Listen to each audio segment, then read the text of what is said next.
ओम नमः शिवाय। दोस्तों, महादेव की कृपा आप सबके ऊपर बनी रहे, यही कामना करती हूँ। और इसी कामना के साथ आज का जो वीडियो है वो मैं शुरू कर रही हूँ। आज के वीडियो में मैं आप सबके साथ शेयर करने वाली हूँ संकटा माता की पूजन विधि। किस प्रकार से संकटा माता की पूजा जो है वो की जाती है और क्या खिलाया जाता है, किस प्रकार से सारी पूजा विधि जो है वो आप सबको इस वीडियो में देखने को मिलेगी। तो आपको क्या करना है, आपको सबसे पहले एक चौक जो है वो डालनी होती है। आप ये चौक जो है वो आटा में हल्दी मिला के भी डाल सकते हैं, या आप चाहें तो केवल आटा जो है, आटे से भी चौक जो है वो बना सकते हैं। यहाँ पे आटा की जो चौक है वो बन रही है, तो आपको इसी प्रकार से चौक जो है वो बना लेना होता है, क्योंकि किसी भी पूजा को जब हम करते हैं तो पहले चौक डालनी होती है, उसके बाद ही सारी पूजा जो है वो शुरू की जाती है। तो यहाँ पे जो चौक है वो अभी डल गया है। और अब इसके बाद हमें क्या करना होता है, इसके बाद हमें एक लकड़ी का पीढ़ा होता है, जो चौकी होती है या जो पटा होता है, आपके यहाँ जो भी बोलते हैं, वो रखी जाती है। और उसके ऊपर जो घी से संकटा है वो बनाए जाते हैं। तो एक जो पीढ़ा है, एक लकड़ी का जो पटा है वो रखा गया है, और उसके ऊपर जो घी है उससे संकटा जो है वो बनाए जाते हैं। उनकी छवि जो है वो बनाई जाती है, जैसे एक मान लीजिए जिस भी प्रकार से आपको बनाना आता है, एक स्त्री और एक पुरुष की मान लीजिए जो छवि है वो बनाई जाती है। संकटा माता और संकटा जो है वो बनाए जाते हैं।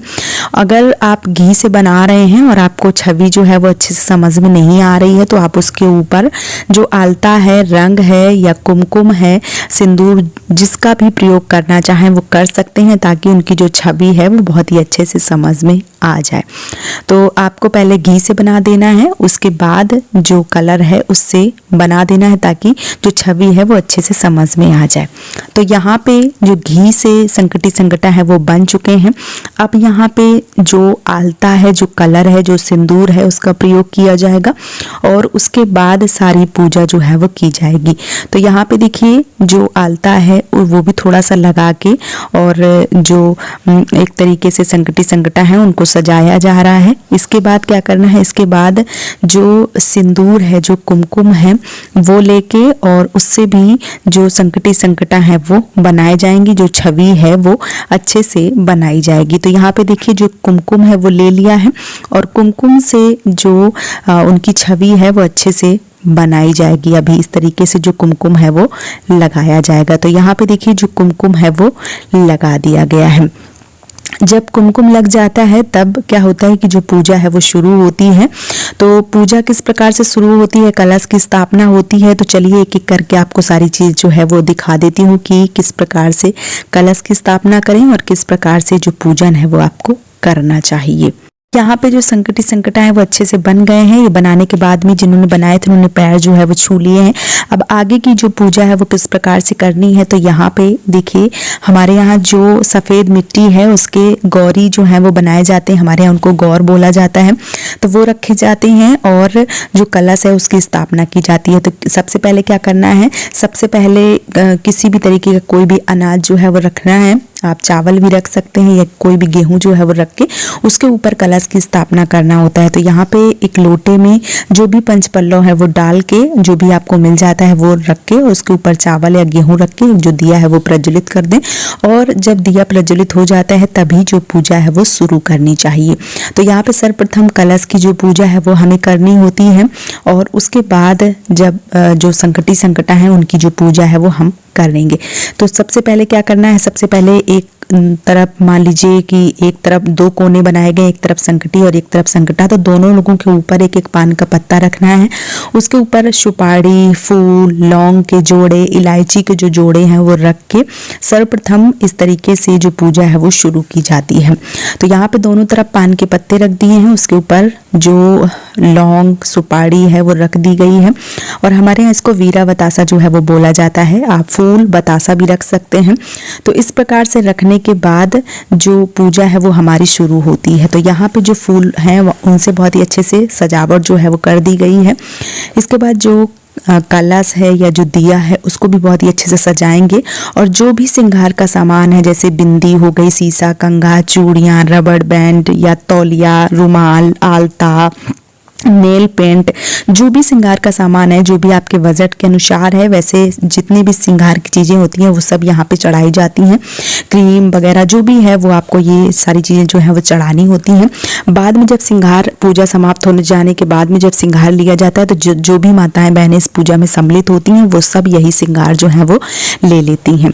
तो जो हमारे यहाँ मिट्टी के गौर बना के रखे जाते हैं, मिट्टी के जो डिल्ले बना के रखे जाते हैं, उनके ऊपर जो सिंदूर है वो चढ़ाया जाता है, ताकि बाद में पूजा समाप्त हो जाने के बाद में जो भी स्त्रियां, जो भी माताएं बहनें हैं वो श्रृंगार लेती हैं तो सिंदूर जो है वो उनके ऊपर से ही उठाया जाता है और बाकी जो चीज़ें हैं वो बाद में ली जाती हैं। तो यहाँ पे आप देख पा रहे हैं, यहाँ पे सारी पूजा जो है वो मतलब सारा सामान जो है वो अच्छे से लगा के रख दिया गया है। कलश भी बहुत अच्छे से सजा दिया है। दीपक जो है बाद में जब हम आरती करेंगे वो दीपक जो है वो भी प्रज्वलित हो वो सजा के रख दिया गया है। अब सारी चीज़ें चढ़ाने के बाद में जो आलता वगैरह है वो दे दिया जाता है। जो भी माताएं बहनें पूजा में सम्मिलित होती हैं वो आलता लगाती हैं। पुराने ज़माने में क्या होता था, जो भी माताएं बहनें इस पूजा में सम्मिलित होती थी वो अपने घर से किसी भी प्रकार का कोई भी श्रृंगार करके नहीं आती थी।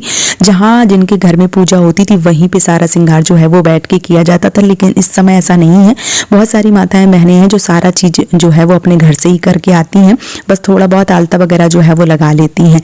तो पहले ऐसा नहीं होता था। अभी देखिए इन सारी चीज़ें जो है वो चढ़ा देने के बाद में जो मान लीजिए कि आलता वगैरह है वो सारी माताएं बहनें जो है वो लगा रही हैं। इसके बाद हमें क्या करना होगा, इसके बाद जो मिठाई वगैरह है वो हमने सब कुछ चढ़ा दी है और जो हवन है वो किया जाता है। तो हवन के लिए यहाँ पे एक गुरौसिया ली है मिट्टी की और उसी के ऊपर जो हमने गाय के उपले का जो मान लीजिए आग है वो कर ली है। उसके ऊपर हमने जो कपूर है वो जला के और 5, 3, 7 जितनी भी आहुतियाँ आप दे सकते हैं उतनी आहुतियाँ दे दें। उसके ऊपर जो कपूर है वो रख के जला दें और जो भी मिठाई का भोग आपने मान लीजिए लगाया है, क्योंकि जो मिठाई का भोग लगाया जाता है वो प्रसाद के रूप में सबको दिया जाता है। बाकी सबकी अलग अलग 250 ग्राम मिठाई, मान लीजिए अगर 10 लोग खा रहे हैं, 14 लोग खा रहे हैं, 7 लोग खा रहे हैं, तो हर एक मान लीजिए जो भी एक महिला का 250 ग्राम के हिसाब से बनता है तो सबको 250 ग्राम मिठाई जो है वो दी जाती है। वो 250 ग्राम अलग होती है और जो पूजा में प्रसाद में जैसे आप देख पा रहे हैं कि दो दोने जो हैं वो यहाँ पे प्रसाद के अलग रखे हैं, ये बिल्कुल अलग हैं। ये प्रसाद के तौर पे आप बच्चों को भी दे सकते हैं, लेकिन जो महिलाओं के लिए आते हैं वो किसी को नहीं दिए जाते हैं। तो यहाँ पे सारी पूजा जो है वो समाप्त हो गई है और जो आचमन है वो कर दिया जाता है, क्योंकि जो पूजा है वो समाप्त होने के बाद आचमन जरूर किया जाता है, ताकि आचमन हो जाए तो जो भी संकटा माता है वो पूजा में से कहीं मान लीजिए किसी दूसरे घर में भी पूजा होती है तो एक जगह रहना नहीं होता है, वो सब जगह भ्रमण जो है वो करती हैं। तो यहाँ पे सारी पूजा समाप्त हो जाने के बाद में आरती जो है वो करें और आरती जब हो जाती है तब हमें क्या करना चाहिए कि जो मान लीजिए कि कथा है वो सुनी जाती है तो एक फूल और थोड़े से चावल लेके सबके कोछे में डाल के सबको दिए जाते हैं, फिर बैठ के कथा जो है वो सुनी जाती है। तो यहाँ पे देखिए जो फूल हैं वो सब लोग ले रहे हैं, उसके बाद सब लोग बैठ के कथा जो है वो सुनेंगे। कथा समाप्त हो जाने के बाद में इस तरीके से मिठाई जो है वो सबको दी जाती है। आप देख पा रहे हैं इस तरीके से सबको एक एक करके जो भी खिलाती हैं वो सबको देती हैं, फिर बाकी लोग जो खिलाती हैं उनका मान लीजिए सब लोग मिलके उनकी जो ओली है वो भरते हैं। तो यहाँ पे जितने लोग हैं सब लोग मिलके और इस प्रकार से जो खिलाती हैं उनको दिया जाता है। फिर बैठ के जो मिठाई है वो खाई जाती है। जो सबसे पहले खा ले वो सबसे उत्तम माना जाता है। तो ये मिठाई जो है वो आपको ज़रूर खानी चाहिए, बचा के नहीं रखनी चाहिए। मिठाई जो है वो पूरी हो जाने के बाद में सब लोग खाने के बाद में हाथ धुल के इस प्रकार से जो श्रृंगार है वो लिए जाते हैं। तो सिंदूर जो है वो आप देख पा रहे हैं इस प्रकार से जो गौर हैं उनसे श्रृंगार जो सिंदूर है वो लेके रबड़ बैंड, चूड़ी, मान लीजिए जो भी चीजें हैं श्रृंगार में चढ़ाई गई हैं, बिछिया वगैरह, वो सब लोग प्रसाद के रूप में ले लेते हैं। जो श्रृंगार हैं वो ले लेते हैं और इसी के साथ जो पूजा है वो समाप्त हो जाती है। तो दोस्तों अगर पूजा पाठ और भक्ति से जुड़े वीडियो आप सब देखना चाहते हैं और आप सबको पसंद आ रहे हैं तो प्लीज मुझे सपोर्ट कीजिए और इस चैनल को सब्सक्राइब जरूर कीजिए।